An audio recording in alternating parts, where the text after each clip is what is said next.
आज का दिन भूटान के लिए, भूटान के राज परिवार के लिए और विश्व शांति में विश्वास रखने वाले सभी लोगों के लिए बहुत अहम है। सदियों से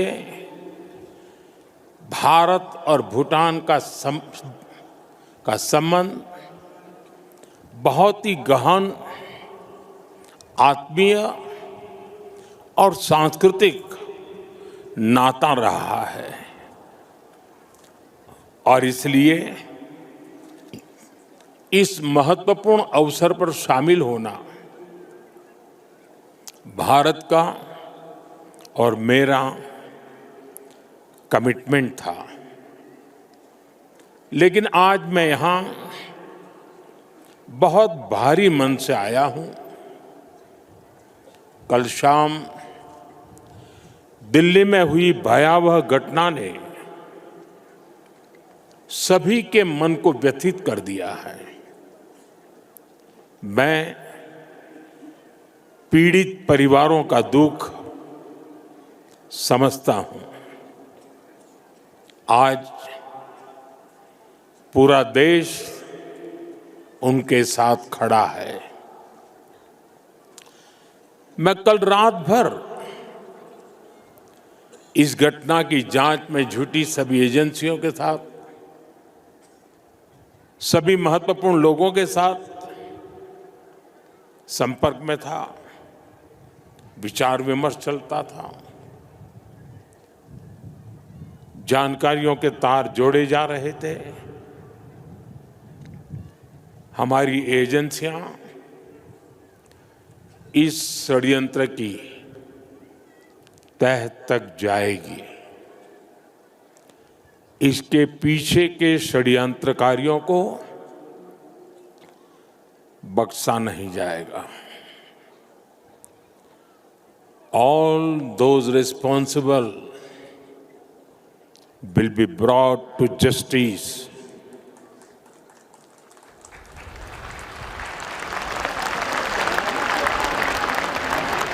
साथियों,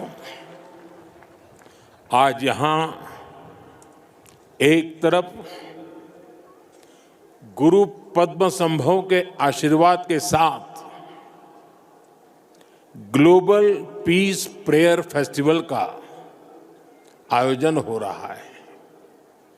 दूसरी ओर भगवान बुद्ध के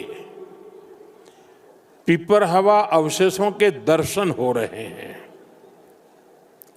और इनके सब के साथ हम सब his majesty the fourth king के 70वें जन्मदिन समारोह का साक्षी बन रहे हैं। ये आयोजन इतने सारे लोगों की गरिमामय उपस्थिति, इसमें भारत और भूटान के रिश्तों की मजबूती नजर आती है। साथियों, भारत में हमारे पुरखों की प्रेरणा है वसुधैव कुटुंबकम, यानी पूरा विश्व एक परिवार है। हम कहते हैं सर्वे भवन्तु सुखिनः, यानी इस धरती पर सभी सुखी रहें। हम कहते हैं द्यो शांति ही अंतरिक्षम शांति ही पृथ्वी शांति ही आपः शांति ही औषधय शांति ही, अर्थात संपूर्ण ब्रह्मांड, आकाश, अंतरिक्ष, पृथ्वी, जल, औषधियां, वनस्पतियां और सभी जीवित प्राणियों में शांति व्याप्त हो। अपनी इन्हीं भावनाओं के साथ भारत भी आज भूटान के इस ग्लोबल पीस प्रेयर फेस्टिवल में शामिल हुआ है। आज दुनिया भर से आए संत एक साथ विश्व शांति की प्रार्थना कर रहे हैं और उसमें 140 करोड़ भारतीयों की प्रार्थनाएं भी शामिल है। वैसे यहां बहुत लोगों को पता नहीं होगा, वडनगर जहां मेरा जन्म हुआ बौद्ध परंपरा से जुड़ी एक पुण्य भूमि रही है और वाराणसी जो मेरी कर्मस्थली है वो भी बौद्ध श्रद्धा का शिखर स्थल है। इसलिए इस समारोह में आना विशेष है। मेरी प्रार्थना है कि शांति का ये दीप भूटान के, विश्व के हर घर को आलोकित करे। साथियों, भूटान के his majesty the fourth king का उनका जीवन विजडम, सिंप्लिसिटी, करेज और राष्ट्र के प्रति सेल्फलेस सर्विस का संगम है।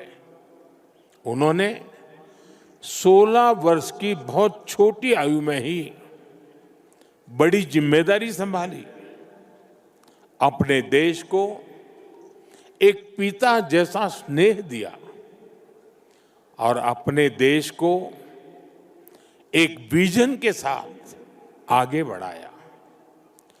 34 वर्षों के अपने शासनकाल में उन्होंने भूटान की विरासत और विकास दोनों को साथ लेकर चले। भूटान में लोकतांत्रिक व्यवस्थाओं की स्थापना से लेकर बॉर्डर एरिया में शांति स्थापना कराने तक हिज मैजेस्टी ने एक निर्णायक भूमिका निभाई। आपने ग्रॉस नेशनल हैप्पीनेस का जो विचार दिया है वो आज पूरी दुनिया में ग्रोथ को डिफाइन करने का एक अहम पैरामीटर बन चुका है। आपने दिखाया है कि नेशन बिल्डिंग केवल जीडीपी से नहीं बल्कि मानवता की भलाई से होती है। साथियों, भारत और भूटान की फ्रेंडशिप को मजबूती देने में भी उनका बहुत बड़ा योगदान रहा है। आपने जो नींव रखी है उस पर हम दोनों देशों की मित्रता निरंतर फल फूल रही है। मैं सभी भारतीयों की तरफ से हिज मैजेस्टी को अनेक अनेक शुभकामनाएं देता हूं और उनके बेहतर स्वास्थ्य और दीर्घायु होने की कामना करता हूं। साथियों, भारत और भूटान सिर्फ सीमाओं से नहीं संस्कृतियों से भी जुड़े हैं।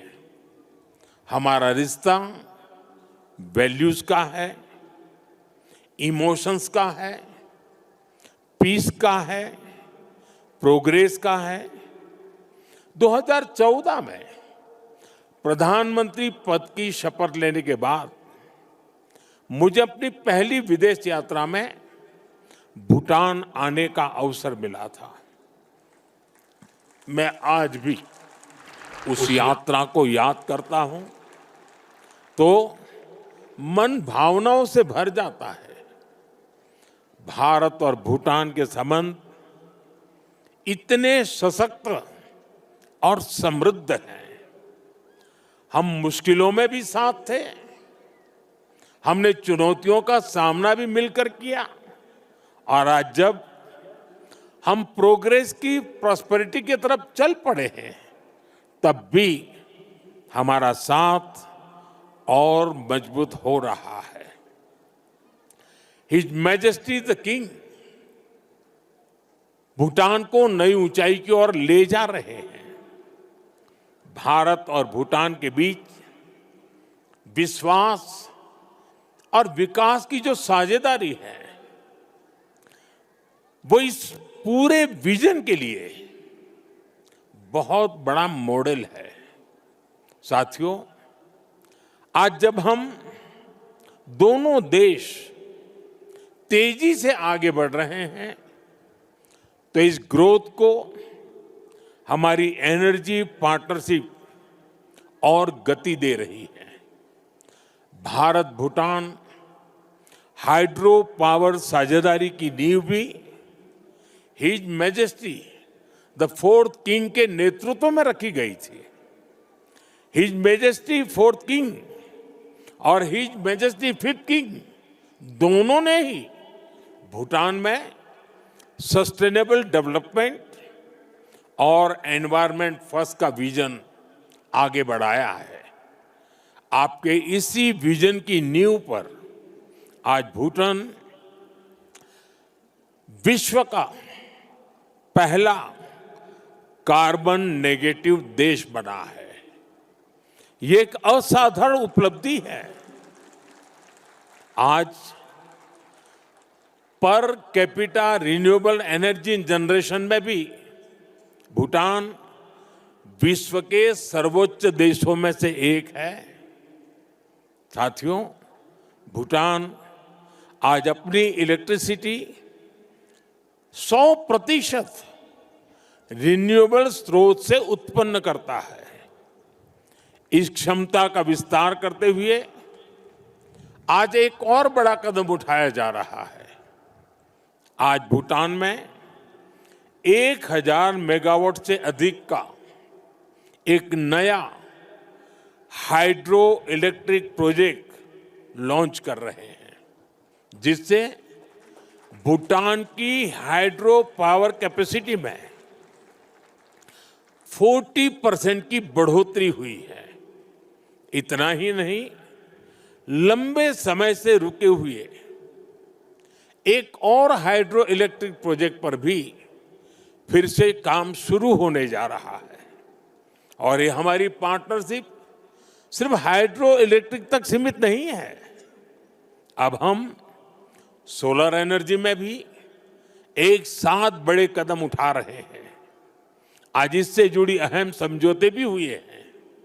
साथियों, आज एनर्जी कोऑपरेशन के साथ साथ भारत और भूटान की कनेक्टिविटी बढ़ाने पर भी हमारा फोकस है। हम सभी जानते हैं, connectivity creates opportunity and opportunity creates prosperity. इसी लक्ष्य के साथ आने वाले समय में गैलेफू और सामत्से शहरों को भारत के विशाल रेल नेटवर्क से जोड़ने का फैसला लिया गया है। इस प्रोजेक्ट के पूरा होने से यहाँ की इंडस्ट्री का, भूटान के किसानों का, भारत के विशाल मार्केट तक एक्सेस और आसान हो जाएगा। साथियों, रेल और रोड कनेक्टिविटी, इसके साथ साथ हम बॉर्डर इंफ्रास्ट्रक्चर पर भी तेजी से आगे बढ़ रहे हैं। हिज मैजेस्टी ने जिस गैलेफू माइंडफुलनेस सिटी के विजन पर काम शुरू किया है, भारत उसके लिए भी हर संभव सहयोग कर रहा है। मैं आज इस मंच से एक और महत्वपूर्ण घोषणा कर रहा हूं। आने वाले समय में भारत गैलेफू के पास इमिग्रेशन चेक पॉइंट भी बनाने जा रहा है, ताकि यहां आने वाले विजिटर्स और इन्वेस्टर्स को इससे और सुविधा मिल सके। साथियों, भारत और भूटान की प्रगति और समृद्धि एक दूसरे से जुड़े हुए हैं और इसी भावना से भारत सरकार ने पिछले वर्ष भूटान के 5 ईयर प्लान के लिए 10,000 करोड़ रुपीस सहयोग की घोषणा की थी। ये फंड रोड से लेकर एग्रीकल्चर तक, फाइनेंस से लेकर हेल्थ केयर तक, ऐसे हर सेक्टर में उपयोग हो रहा है, जिससे भूटान के नागरिकों की ईज ऑफ लिविंग बढ़ रही है। बीते समय में भारत ने ऐसे कई मेजर्स लिए हैं जिससे भूटान के लोगों को एसेंशियल आइटम्स की निरंतर सप्लाई मिलती रहे और अब तो यहां यूपीआई पेमेंट्स की सुविधा का भी विस्तार हो रहा है। हम इस दिशा में भी काम कर रहे हैं कि भूटान के नागरिकों को भी भारत आने पर यूपीआई सुविधा मिले। साथियों, भारत और भूटान के बीच की इस मजबूत पार्टनरशिप का सबसे ज्यादा फायदा हमारे यूथ को हो रहा है।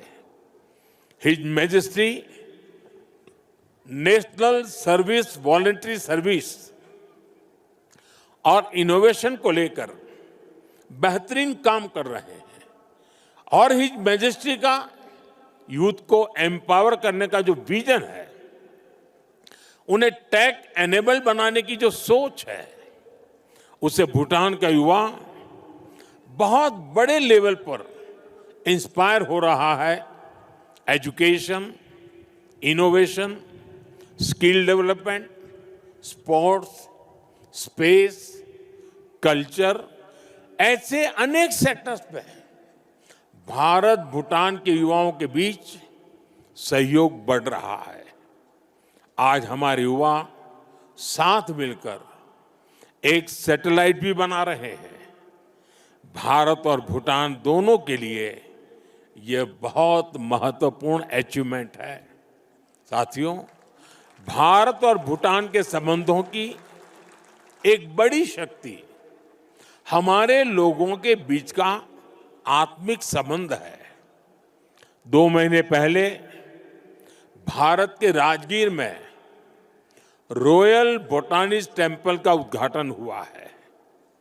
अब इस प्रयास का भारत के अन्य हिस्सों में भी विस्तार हो रहा है। भूटान के लोगों की इच्छा थी कि वाराणसी में बोटानिस्ट टेम्पल और गेस्ट हाउस बने। इसके लिए भारत सरकार आवश्यक लैंड उपलब्ध करा रही है। इन टेम्पल्स के द्वारा अपने बहुमूल्य और ऐतिहासिक संबंधों को, सांस्कृतिक संबंधों को और सुदृढ़ बना रहे हैं। साथियों, मेरी कामना है भारत और भूटान पीस, प्रॉस्पेरिटी और शेयर्ड प्रोग्रेस के रास्ते पर ऐसे ही चलते रहे। भगवान बुद्ध और गुरु रिनपोछे का आशीर्वाद हम दोनों देशों पर बना रहे। आप सभी का फिर से बहुत बहुत आभार।